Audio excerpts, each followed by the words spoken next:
दोस्तों, स्वागत है हमारी एक और नई कहानी में। दोस्तों, कोलकाता, जिसे लोग सिटी ऑफ जॉय कहते हैं, लेकिन इस शहर के हर कोने में सिर्फ हंसी और खुशियां ही नहीं, बल्कि सदियों पुराने रहस्य, तंत्र मंत्र और आत्माओं की कहानियां भी छुपी हुई हैं।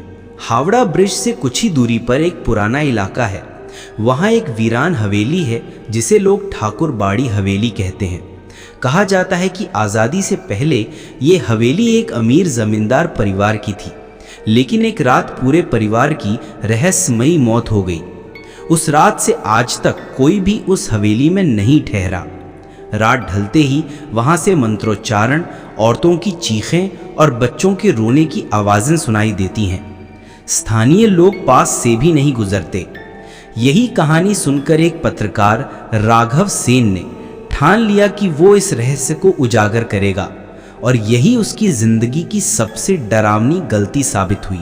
दोस्तों, राघव सेन 32 साल का जुझारू पत्रकार जो कोलकाता टाइम्स में काम करता था। वो हमेशा रहस्यमयी और अनसुलझी कहानियों की खोज में रहता। एक शाम उसकी एडिटर माधवी मुखर्जी ने कहा, राघव, लोग कहते हैं कि ठाकुर बाड़ी हवेली शापित है। तू चाहे तो इस पर एक स्टोरी बना सकता है, लेकिन सावधान रहना, वहां जाने की हिम्मत सब में नहीं है।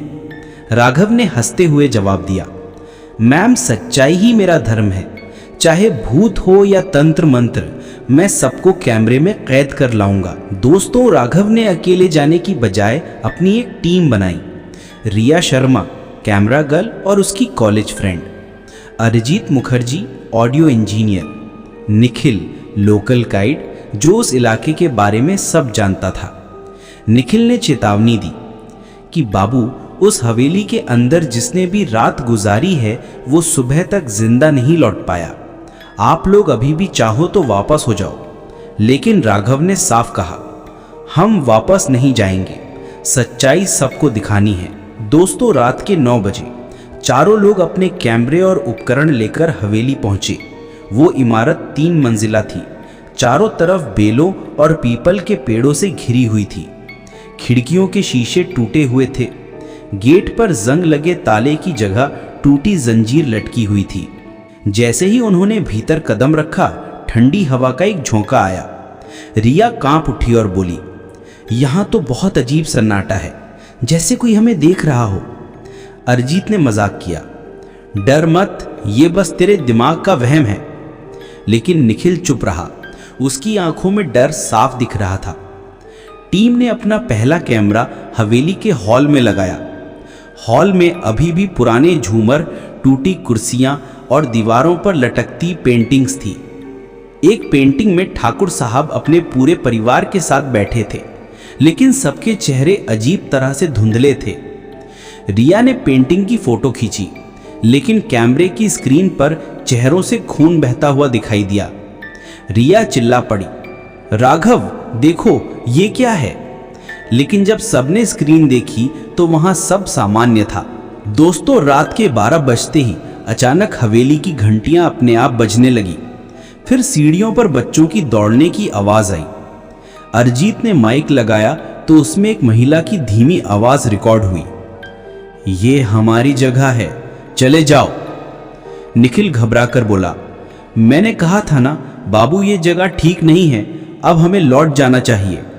लेकिन राघव ने कैमरा उठाया और बोला, नहीं, यही तो हमें रिकॉर्ड करना है। लाइब्रेरी में उन्हें एक पुरानी डायरी मिली। उसमें लिखा था कि ठाकुर साहब ने अपनी दौलत बचाने के लिए एक तांत्रिक को बुलाया था। उस तांत्रिक ने हवेली की नींव के नीचे मानव बलि दी थी। लेकिन जब परिवार ने तांत्रिक को धोखा दिया तो उसने पूरे ठाकुर परिवार को शाप दिया कि उनकी आत्माएं कभी शांति नहीं पाएंगी। अचानक रिया चीख पड़ी। उसके हाथ पर नाखून के गहरे निशान बन गए थे, लेकिन वहां कोई दिखाई नहीं दे रहा था। उसी वक्त सीढ़ियों से सफेद साड़ी पहने एक औरत उतरी। उसका चेहरा काला धुंधला था और आंखें लाल जलती हुई। निखिल डर के मारे बेहोश हो गया। अरिजीत ने कैमरा घुमाया, लेकिन कैमरे की स्क्रीन पर सिर्फ धुआं दिखाई दे रहा था। दोस्तों, राघव ने सबको तहखाने में जाने को कहा। तहखाने का दरवाजा जंग खाया हुआ था, लेकिन अपने आप खुल गया। अंदर हड्डियां, पुराने ताबूत और खून से सने कपड़े पड़े थे। दीवार पर खून से लिखा था, हमारी मौत का बदला लोगे। रिया रोने लगी, राघव हमें निकलना चाहिए, ये सब असली है।